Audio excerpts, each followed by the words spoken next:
Rockstar Wealth and also the founder of QueenPins, as it happens. And she's going to give us a talk today about her mom, which I can't wait to hear about, and some of the challenging things that she experienced that helped shape Wendy. So I'm very excited to hear her do that. But before we get there, I think we typically use the chat function. Again, this is my first time on an actual video screen, so bear with me, please. But we use the chat function, which I actually know where that is, to do sort of a one-word icebreaker so everybody can tell us how they're feeling. And I think there's a way to do that here. Scott's fantastic. That's excellent. Wendy's excited as well. You should be. Ooh, lots of grateful. Excellent. Serene. Melanie, I like to hear that. Ooh, nice. I don't usually approach Serene very often, so good on you. New October. Can you believe it, Sue? That it's October. It's crazy. Calm. This is great. Awesome. Well, everybody looks like they're getting set to go. So what we'll do is Wendy's going to do her chat, and then we'll break out into groups. If you've done this before, you know how that works. And Wendy will kind of pop into each one, and we'll go over a question for each of the two breakout ones. I'm not sure if everybody's aware of our raffle. Charm Diamond Center has been kind enough to supply us with a $500 gift certificate, which is perfect as we're heading into the Christmas season. So, Caitlin, I think you can share that link. Oh, right. Dude, I don't know why I'm doing this. You should really be doing this. She'll anticipate every need you might have, but in the chat, the link for the raffle is there. So hopefully you'll get your tickets, and please share it on your social media. We'd appreciate it. Oh, hi, Adriana. Okay. Hi. I think we're good to go, Wendy, if you're good. Oh, awesome. Well, thank you, Kendra, and thank you, Caitlin, for suggesting that I tell a story to this group. I'm very excited. My mom's story is one of challenges, achievement, and perseverance, but we'll start with me. And I am Wendy Brookhouse, and I help people who are smart, ambitious, find, help, and keep their money. And I've been doing this for 15 years, like Kendra said. And I invented the one-number solution, and I love helping people reduce the stress and anxiety around money. Now, a lot of people know that about me, but what a lot of people don't know about me is that I was bullied from primary to grade 11 pretty constantly. And if you look at it, the red hair, glasses, freckles, and then for 3 to 4 years, just to round it all off, I got some braces. So that was wonderful times. All I can say is I'm so very, very grateful that social media did not exist, because I was actually able to escape that bullying, you know, when I went home at night. And so that would make me happy. But what does that have to do with my mom, right? What does that have to do? Because I didn't even tell her about this. This is not the thing I talked about when I went home. But my mom, she was my hero. She was my biggest cheerleader. She truly accepted me for who I was. Her counsel was gentle, even when I'm sure I drove her nuts. She was unafraid to tell the truth, and oh my God, so opinionated. Love that about her. And to the point though, now I go, oh my God, I'm becoming my mother. And she was courageous.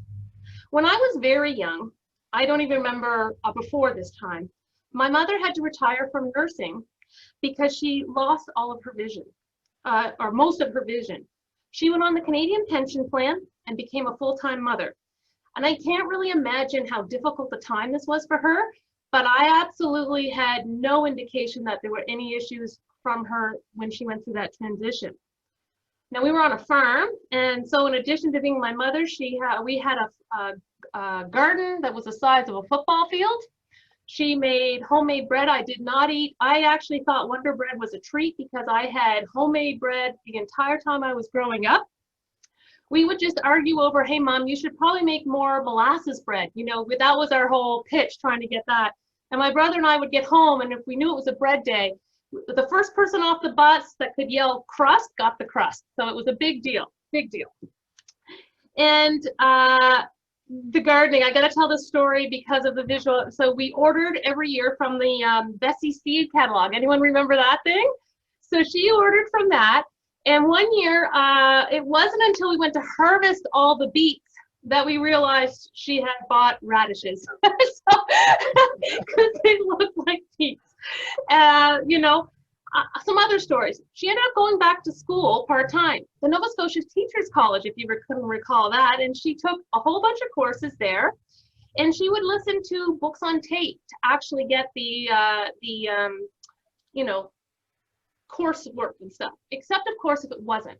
So in grade 6, I actually read Chaucer's Canterbury Tales on tape for my mother for her English course.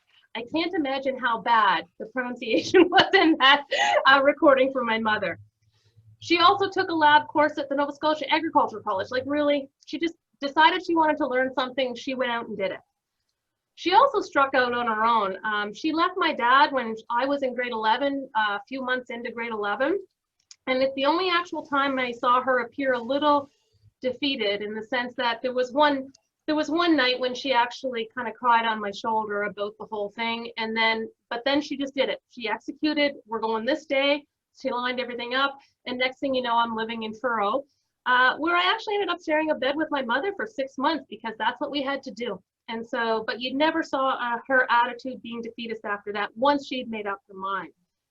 And then she went back to work. She got a job at CNIB, which sounds, oh, that's obviously normal. Why wouldn't she do that? It was a huge risk, because if she took a job, it meant that she was actually cut off from the Canadian Pension Plan benefit, and they won't let you back on. So if you try and it fails, you're on your own. And that was a function of the program. She bought a house, and there she was able to actually indulge her love of gardening. And her love affair with tools began, much to my chagrin. You know you're dealing with someone special when her favorite Christmas gift was a compound miter saw. And she built stuff all over the place. When she tried to get someone to actually build her back deck a certain way, and they wouldn't do it, so she did it herself. She wanted to build, she decided the garden needed a gazebo, so she built a gazebo. Now, not one of those sides was the same size, but somehow this sucker worked, right? So she built the gazebo. She took with my brother a motorcycle driving course, and she passed it. Now, here's the story I have been told. The story I have been told is that the instructor, at a certain point, you know, you had to go left or right, and he's out there going, go that way, because he was scared to death of this woman running into him. But she passed, so she just did what she wanted to do. And when she was in her early 50s, she was diagnosed with breast cancer, and she beat it, even while surviving a heart attack. You see, in my honest opinion, her only weakness is that she was a smoker. And she also helped her sister through the journey with cancer. She joined in dragon boat racing. She traveled the world without fear, and most of the time without an itinerary. So when she planned to go to Scotland and hang out in the UK for a while, the only thing she had booked was one night in a hotel and the Channel. Everything else was just whatever it came up. She decided, we're going here today. We're going on this hike. We're going to do that. She was very adventurous like that. All to say, some of the biggest gifts I received from my mother were not things. They were lessons, and lessons that were really delivered through observation, because we didn't have conversations about resilience or bravery or challenges. She just showed me how it was done. And I had to say goodbye to my mother about 14 and a half years ago, but these lessons stick to this day. What did I see? I saw a woman who did not let her disability get in the way of pretty much anything. If you knew her, you probably didn't even realize she was blind. I know I forgot all the time. Hey, Mom, look at this. Wendy, I can't see it. Oh, yeah, okay, right. So that was just the attitude. A woman for who failure just didn't cross her mind.